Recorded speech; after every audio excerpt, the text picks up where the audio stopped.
Good morning, my Real News Midday TV family. Thank you so much for tuning in this morning, and I'm wishing for everyone a wonderful and a productive day. And in the news this morning, elderly woman killed, 2 hospitalized in collision in downtown Kingston. An elderly woman is dead and 2 other persons hospitalized following a vehicular collision at the intersection of East and Charles Streets in downtown Kingston on Friday morning.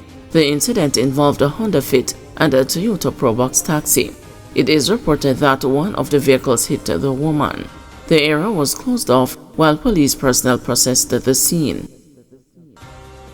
Man dies after being electrocuted while trimming tree in St. Mary. A St. Mary man died on Thursday after being electrocuted while trimming a tree in Enfield, Notta Bay in the parish. Dead is 46-year-old Leighton Merchant of Fortis Stewart District. Reports from the Notta Bay police are that at about 8:25 a.m., Merchant was trimming a tree when he came in contact with high-tension wires and was electrocuted.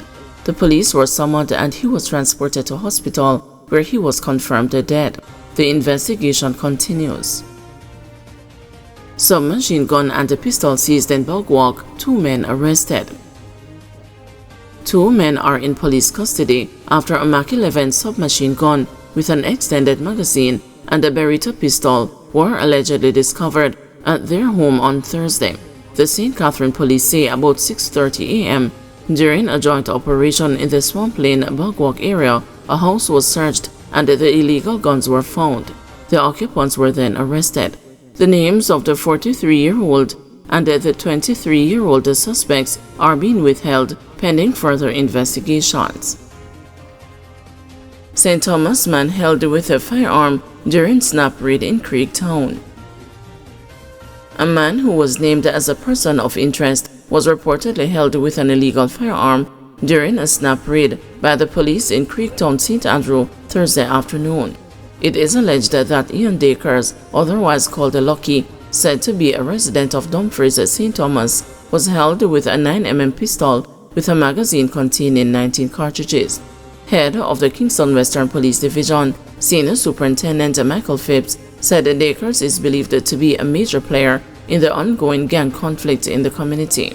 The 110 and the Gaza gangs have been involved in a bloody turf war over recent months, resulting in several murders and shootings.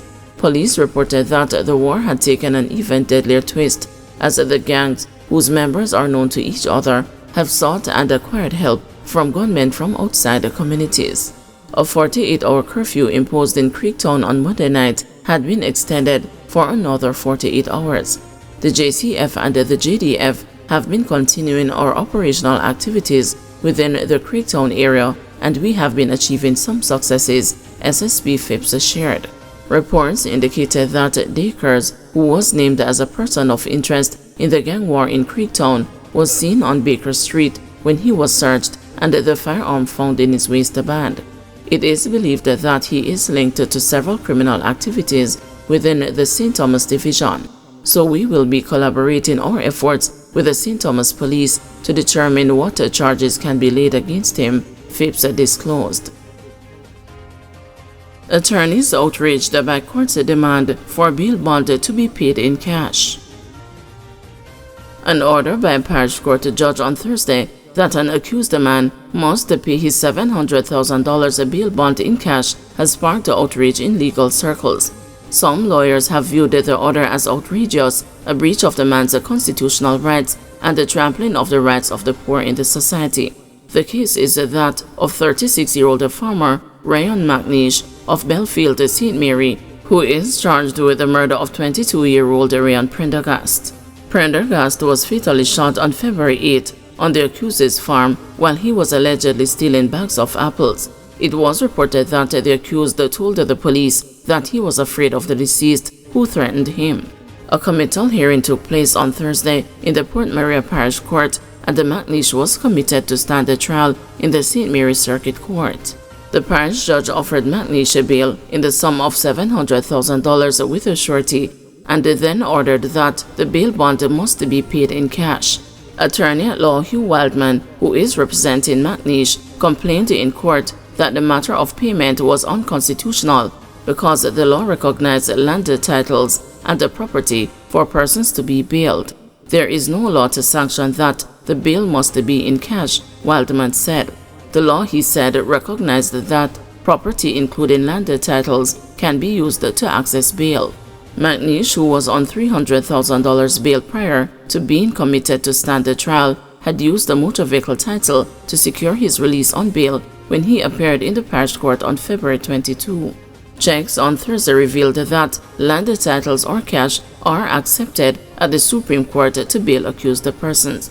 In February, Police Corporal Dion Carr, who is charged with the murder, was granted bail in the sum of $1.5 million when he appeared in the Home Circuit Court. The Supreme Court judge who granted bail said the bail bond must be paid in cash. Wildman told the news when he asked why, the judge responded, "That is the policy."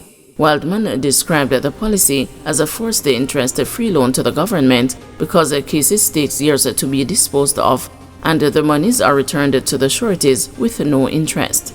It is wrong, and this policy needs immediate intervention from the powers that be because an accused is presumed to be innocent until proven guilty, he emphasized. Wildman says that there needs to be an oversight body to which the judiciary is accountable in an administrative capacity. Carr languished in custody for 30 days after he was granted bail because his relatives and friends had difficulty finding the $1.5 million. King's Counsel Valerie Nita Robertson described Thursday's event in the parish court as excluding people who are poor and don't have money to pay for their bail. It is unconstitutional and it is against the intent of the Bail Act. You are excluding people who don't have money to pay, she said. Senior attorney Bert Samuels said it was settled the principle that the sole purpose of a bail bond was to ensure that the accused turned up for his trial. He said when such monetary orders are made, then the sentence's right to freedom prior to acquittal or conviction is grossly inhibited and therefore amounts to oppression.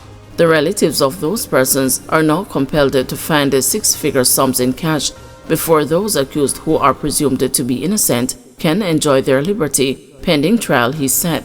Is it only the rich and the cash-loaded accused who can now enjoy freedom pending trial? Samuels queried.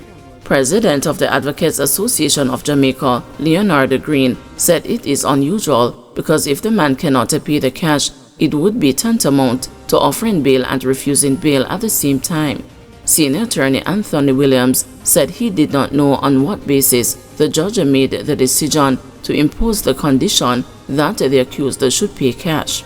I am not aware of any legal authority that permits that, and it appears that the judge exceeded his or her authority, he said.